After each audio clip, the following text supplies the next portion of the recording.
ग्रंथराज खुरल काव्य में 92 परिच्छेद में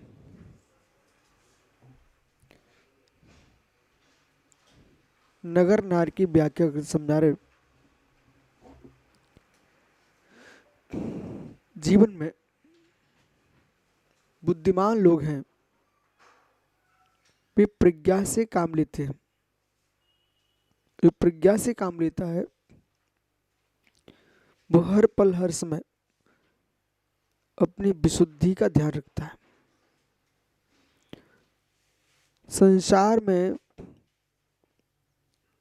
जो पाप है, पाप के हेतु वे पाप नहीं है। जो पाप के हेतु वो पाप नहीं है, वे कोई पाप नहीं है। स्त्री पाप नहीं है, धन पाप नहीं है, ये पाप नहीं है। ये पाप के हेतु बनते हैं। पाप तो अशुभ परिणाम है जीव के। पाप कौन है? अशुभ परिणाम। वस्तु तो वस्तु रूप है, पर वो वस्तु निमित्त बनने के कारण उसको भी पाप रूप कहा जाता है। उपचार जैसे कि पंच प्रविष्टि पुण्यभूत है। पंच प्रविष्टि है।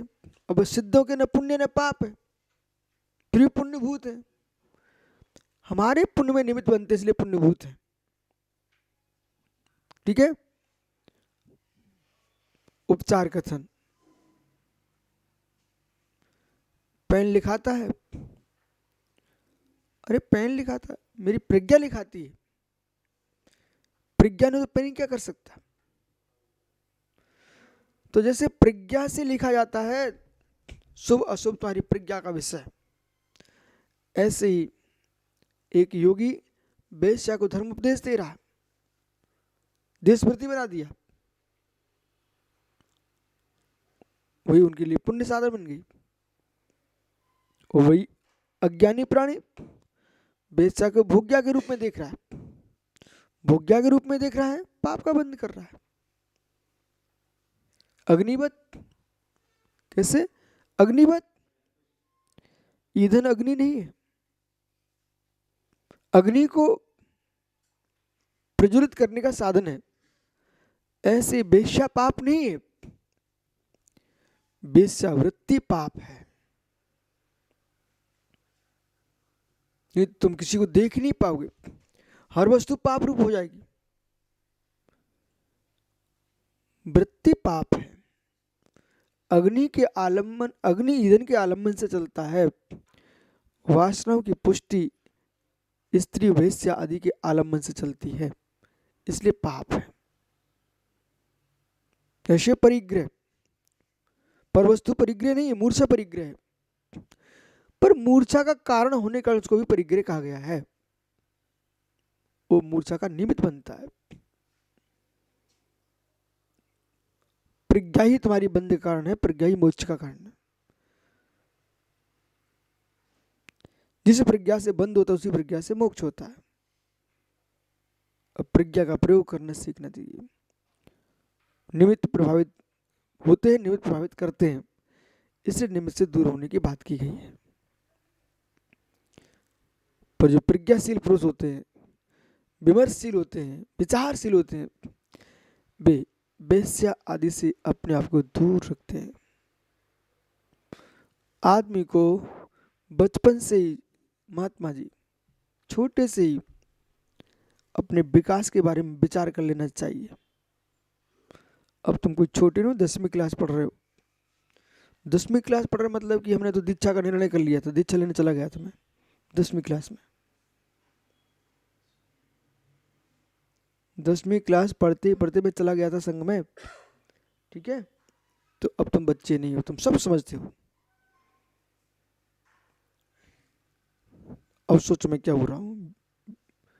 विचारशील को अपने जीवन के विकास के साथ का विचार कर लेना चाहिए, विमर्श कर लेना चाहिए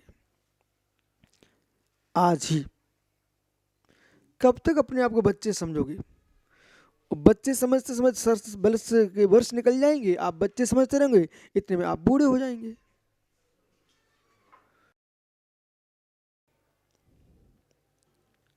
बच्चा समझते समझते आप बूढ़े हो जाएंगे। सुन रहे ना भैया, बच्चा समझते समझते बूढ़े हो जाएंगे। तब तक आप अपने बच्चे समझते रहो, जैसे कि हार्दिक बाबू भाई अपने आप को 20-21 साल का बच्चे समझते भी। परिवार चलाते लोग, और बच्चा समझना बंद कर देना चाहिए। और बच्चा समझ रहे हो तो बुद्धि बच्चा की रहेगी, विकास नहीं कर पाओगे। स्पष्ट कह रहा हूं। भले तुम विनोद में कहो, लेकिन अपने आप को बच्चा मान रहे ना, तो तुम्हारी हरकतें बच्चों जैसे रहेंगी बेटा। आज से तुम मानना स्वीकार कर दो, मैं एक ब्रह्मचारी प्रज्ञावंत हूँ, गंभीर हूँ, और राष्ट्र में विश्व में सत्यार्थ मार्ग का पोषण करने वाला। 32 वर्ष की उम्र में 32 वर्ष की उम्र में सिकंदर भारत तक आ गए थे सबको जीत करके। 32 वर्ष की उम्र में 32 वर्ष की उम्र में शंकराचार्य मठ बना चुके थे 4, और उन्होंने अपना पंथ के स्थापित कर दिया था, और 32 वर्ष की उम्र में ऊपर चले गए। महेंद्र शास्त्री उन्होंने श्लोक वार्तिक जैसे ग्रंथों पर, राज वार्तिक जैसे ग्रंथों पर काम किया। ठीक है, 57 वर्ष की उम्र में ऊपर चले गए। तरुण सागर जी पूरे देश में तहलका मचा गए, 50-51 की वर्ष की उम्र में ऊपर चले गए। ठीक है, 51 वर्ष की उम्र में। ये नहीं सोचना चाहिए इस पवन जैसे लोग भटक रहे, इन लोगों को सोचना चाहिए हम अपनी उम्र में कुछ तो कर सकते हैं। विवेकानंद छोटी उम्र के ना, है 34 वर्ष की उम्र में विश्व में तहलका मचा गए। ठीक है, ऊपर चले गए छोटी उम्र में। आप लोग सोच नहीं रहे हो, निर्णय नहीं कर रहे हो। वो माना कि पांड्या हो, वो पांड्या इसका सुंदर सा बच्चा है, वो फुदकता है, तो तुमको सोचना चाहिए उसने अपनी छोटी उम्र के बच्चा को दे दिया। अब ये चाहे मात्र दुकान पे संतुष्ट हो जाए तो बस व्यापार में लगे रहो। ऐसी सारस्वत जी, प्रिंस सागर, आप लोग संतुष्ट हो, वो चारों लोग आगे बैठ गए, चले गए, बस सुबह से शाम तक हमारा दिन निकल जाता है, ऐसे उम्र निकल जाएगी।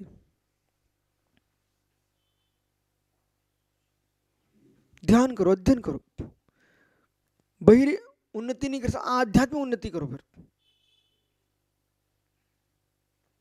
तुम कितनी जाप कर सकते हो, कितनी माला फेर सकते हो, कितना ध्यान कर सकते हो, दिन भर कितनी देर तक आंख बंद किए बैठ सकते हो, बिना किसी हिले कितना देर तक बैठ सकती, ये विकास करो। यदि कोई व्यक्ति सोने चांदी दुकान में पैसा नाम कमा सकता है, तो खेल के खिलाड़ी भी अपना नाम कमा लेते हुए अपने स्थान पर ऊंचाइयां पा रहे हैं। हम तो आपको कितनी उत्साह शक्ति देने वाले हैं। जैसे हम इनको कहते हैं निर्मोह सागर को, इनके पास अनंत सुख मिल जाए, भी चाहते नहीं यश मिले। उन्हें मालूम है कि भाई अपनी प्रज्ञा इतनी है, ठीक है,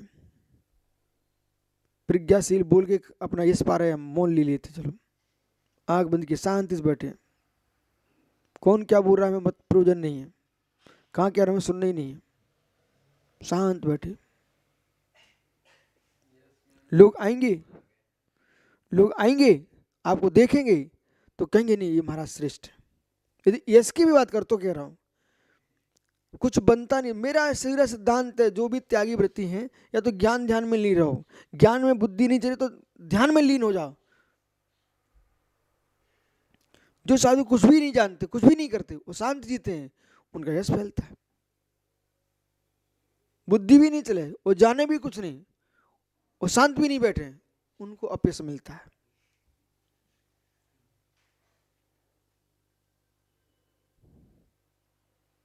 अपयश मिलता है। इसलिए प्रज्ञ पुरुष जो होते हैं, प्रज्ञावंत पुरुष होते हैं, वो विचार करके जीना प्रारंभ करते हैं। बालक लोहड़िया, विचार करके जीवन जीते हैं। आज से निर्णय कर लेना चाहिए तुमको, हमें देश में विशिष्ट आदमी बन के आना है। मंत्रालय का पैर नहीं रखना, बेसालय का पैर नहीं रखना, पर स्त्री को देखना नहीं। घर से प्रशंसा प्रारंभ होगी तब बेटा मोहल्ले में आएगी, और मोहल्ले में प्रारंभ होगी तो दूसरे मोहल्ले में जाएगी, दूसरे तीसरे से पूरे नगर में फैल जाएगी, और आपके नगर में तुम्हें प्रशंसा मिलेगी, दूसरे नगर में तुम्हारी प्रशंसा फैल जाएगी। सोचना चाहिए, विचार करना चाहिए, निर्णय करना चाहिए, मैं कुछ कर सकता हूं। अभी मैं सोच रहा था, अभी जैसे इनने प्रणीसा का हमें डॉक्टरेट करना है, जितने जितने हम अभी, तो मैं सोच रहा था, सोच में इनको करा दें। उनकी तो बनी रखी है सुब्रत सागर की, तुम वस्तुत्व करो ना, हमारे पास आदमी आ गया है पक्का 100%, उसका समाचार आ गया है, हम करा देंगे। जितने महाराजों को वस्तुत्व वो करना हो डॉक्टर्स, आप हमें नाम दे दो, PhD। सारस्वत ये नहीं कर पाएंगे? अच्छा, मतलब जिनकी क्षमता और करने की भावना रखते हैं, ब्रह्मचारी हो, महाराज जी हो, आप हमें नाम दे दो, लिस्ट दे दो पूरी अपनी। उसके मालूम उससे क्या होगा, उसके निमित्त से आपको जैन धर्म के गुण ज्ञान बढ़ जाएगा, क्योंकि सांस पढ़ना पड़ेंगे।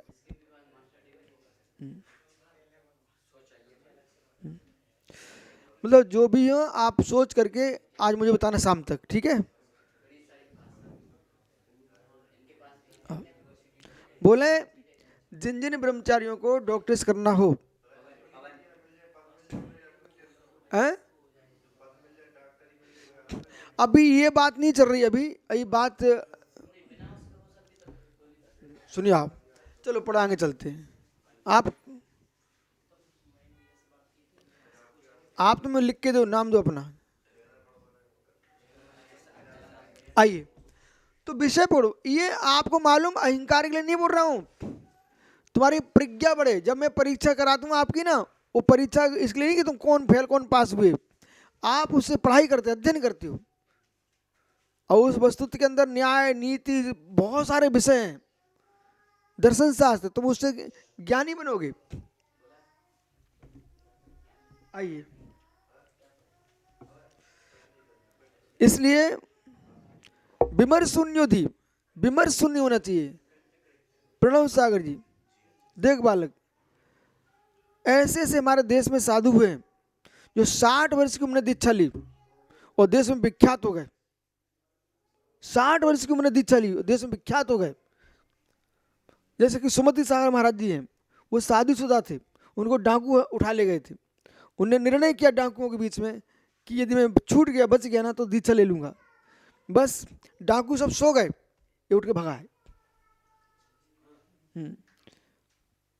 शिवपुर में रहते थे, फिर छोड़ दिया था, गांव मुरैना आ गए, ठीक है ना। तो ऐसा है।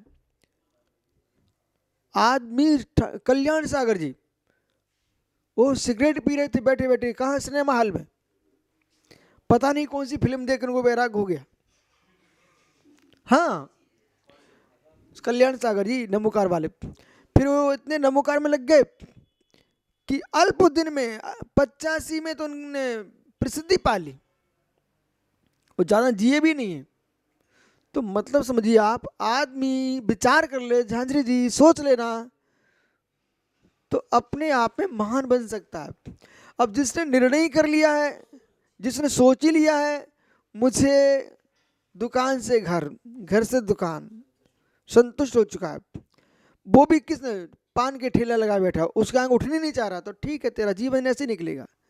ऐसे ही आपने सोच लिया, सुबह सोच चला जाऊंगा, फिर इच्छा हुई तो मंदिर चलाऊंगा, इच्छा हुई तो फिर बैठ के 2-4 लोग फिर बातें कर लेंगे, इतने में मन हुआ तो प्रवचन कर दूंगा, नहीं तो नहीं करूंगा, बातें फिर कर लूंगा, फिर आर कर आएंगे। ठीक है, ठंडी ठंडी नहीं लगी तो प्रवचन करेंगे, नहीं ठंडी लगी तो कमरा बंद है, अभी ठंडी तेज पड़ी ना महाराज प्रवचन सभा में नहीं जाए। ठीक है, गर्मी पड़ रही है, अरे अब बहुत गर्मी है गला सूखेगा, ये कष्ट सहन करोगे तब महान बनोगे, बिना कष्ट सहन के महान नहीं बन सकता। भैया अमित तुम घर नहीं छोड़ते, बातें सुनने को मिलती क्या? घर छोड़ना पड़ता है। ठीक है, इसलिए महाव्रताम महताम, महान, तुमको महान का अर्थ पता नहीं है, महान यानी महाव्रती। अभी ऐसे लोग मिल जाए ना, देश का तो हो गया विकास।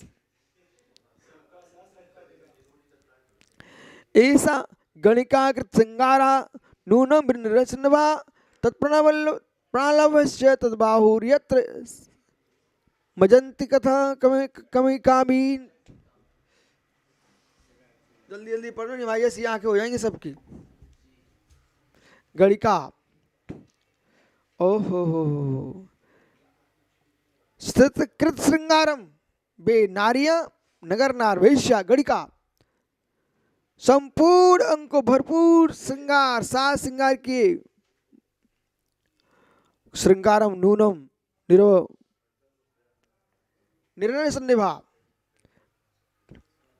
चारों ओर से भरपूर श्रृंगार की, बनी ठनी स्वर्णी कोमल बाहु नरक की अवध नाली के समान हो। सुनो ना, मज्जंती कानम यत्र, जैसे नदी नाली, सड़ी नाली और सड़ा नाला, गंदा नाला, नगर नगर में घूम पानी बह रहा है। नाले के पानी देखे काले, नाले के पानी अधिकांशतः काली होते हैं, ऐसी बेस्या अपने स्वभाव में काली होती है। बेस्या नगर नारी, काली नारी नाली, वो ऐसी नाली में तुम पड़े हो जैसे कोई भिंडी, भिंडी का नाला प्रसिद्ध है तुम्हारा नाला, तो जे तुम्हारे गांव का नाला, ठीक है, जैसे कोई नाली में गिर जाए तो क्या बोलते हो? वो नाली में गिर गया, नाली में गिर गया, नाली में गिर गया। अरे मित्र, वेश्यालय में जो जाए वो गंदी नाली में गिरा हुआ आदमी है। सड़ान नाला गंदा क्यों होता है? नाना घरों के लघु संख्या मूत्र बह रहा है ना उसके अंदर, वही टड्डी चट्टी टट्टी सब बह के घूम के आ रही है नाले में, इसलिए तो गंदा नाला कहलाता है। नाले में क्या होता है? सिंधु, अशुद्धि अशुद्धि, नाले में अशुद्धि अशुद्धि रहती है। ऐसी नगर नार अशुद्धि अशुद्धि, नाना मुखों की लार से टपका मुख जिसका हो, ऐसी नारी के पास जो जाए लिपटे वो महापापी नाली में लौट रहा है। महापापी। अब चाहे बोले लिखित वेश्यालय हो, चाहे घर की बिटियां वेश्या काम कर रही हो, विषय पकड़िए। देखो हमारे पास सब सूचनाएं रहती हैं, आप विषय रखो। पढ़ने भेजा माता पिता ने, उनको पैसा चाहिए, अपने शरीर का व्यापार कर डाला। जो धनपति लोग मंदिरों में घंटी बजाएं,